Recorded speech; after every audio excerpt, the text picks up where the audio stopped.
বাংলাদেশের সবথেকে প্রয়োজনীয় রাজনৈতিক ঘটনাটি এখন গ্রহণযোগ্য একটা নির্বাচন, এবং যে নির্বাচনের প্রত্যাশায় দীর্ঘ 16-17 বছর এদেশে আন্দোলন হয়েছে, সংগ্রাম হয়েছে। এই দেশে অনেক তরুণ তাজা প্রাণ, শত শত না হাজার হাজার তারা শহীদ হয়েছে। এই দেশে কারা নির্বাসিত হয়েছে প্রায় কয়েক লক্ষ বললে ভুল হবে, লক্ষ লক্ষ। মামলা হয়েছে প্রায় 60 লক্ষ, 60 লক্ষ আসামি, মামলা 2.5 লক্ষ। ভাবা যায় না কোন গণতান্ত্রিক দেশে গণতন্ত্রের জন্য এত মামলার মুখোমুখি কোন দেশ হয়েছে এর আগে জানা যাবে না, মানে খুঁজে পাওয়া যাবে না। বন্ধুরা, সবকিছু হয়েছে একটি ভালো নির্বাচনের প্রত্যাশা। বারবার এই দেশের বিএনপির নেত্রী, দেশনেত্রী বেগম খালেদা জিয়া, জনাব তারেক রহমান, বিএনপির নেতৃবৃন্দ বারবার এই স্বচ্ছ, গ্রহণযোগ্য, স্বাভাবিক একটি নির্বাচন প্রত্যাশা করেছে, কিন্তু সেই নির্বাচন শেখ হাসিনা দেয় নাই।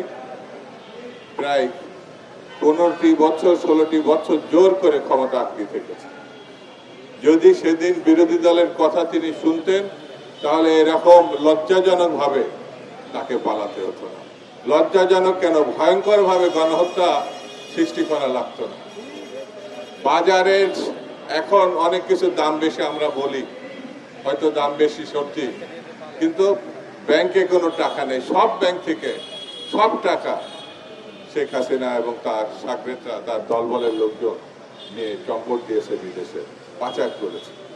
বন্ধুরা, এই খুনি সরকার, এই লুটেরা সরকারের প্রধান শেখ হাসিনা আবার বাংলাদেশে কোনো ভাবে ষড়যন্ত্রে কিভাবে নির্বাচন ঠেকানো যায়, কিভাবে বিশৃঙ্খলা তৈরি করা যায়, কিভাবে চোরাগুপ্ত ভাবে আবার বাংলাদেশে ঢোকা যায়, প্রতিষ্ঠা পাওয়া যায়, এই চিন্তায় ভারতে বসে তিনি ষড়যন্ত্র করছেন। ষড়যন্ত্র করে কোনো লাভ হবে না।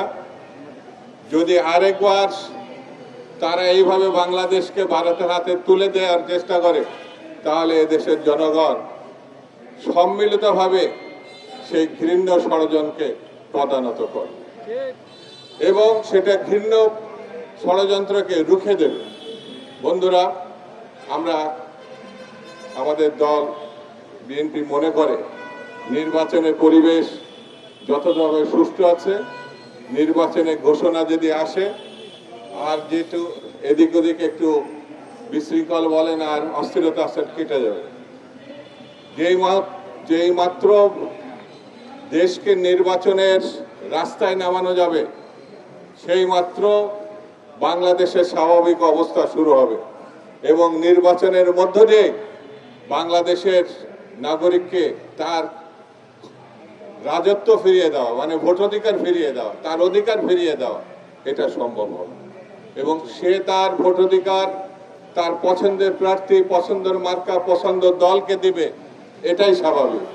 এবং আমরা মনে করি এই ভোটাধিকার প্রয়োগের মধ্য দিয়ে আগামী দিনে বাংলাদেশ জাতীয়তাবাদী দল ক্ষমতায় আসবে এবং আগামী দিন বাংলাদেশের পুনর্গঠনের নেতৃত্ব দেবেন শহীদ জিয়া এবং বেগম খালেদা জিয়ার জ্যেষ্ঠ পুত্র, বিএনপির ভারপ্রাপ্ত চেয়ারপারসন জনাব তারেক রহমান। তিনি আগামী দিনের প্রধানমন্ত্রী হিসেবে বাংলাদেশকে পরিচালনার দায়িত্ব নেবেন এবং জনগণের উপরে নির্ভর করে তিনি এগিয়ে যাবেন। বাংলাদেশের স্বাধীনতা, সার্বভৌমত্ব রক্ষা করবে, গণতন্ত্র পূর্ণ প্রতিষ্ঠা করবে।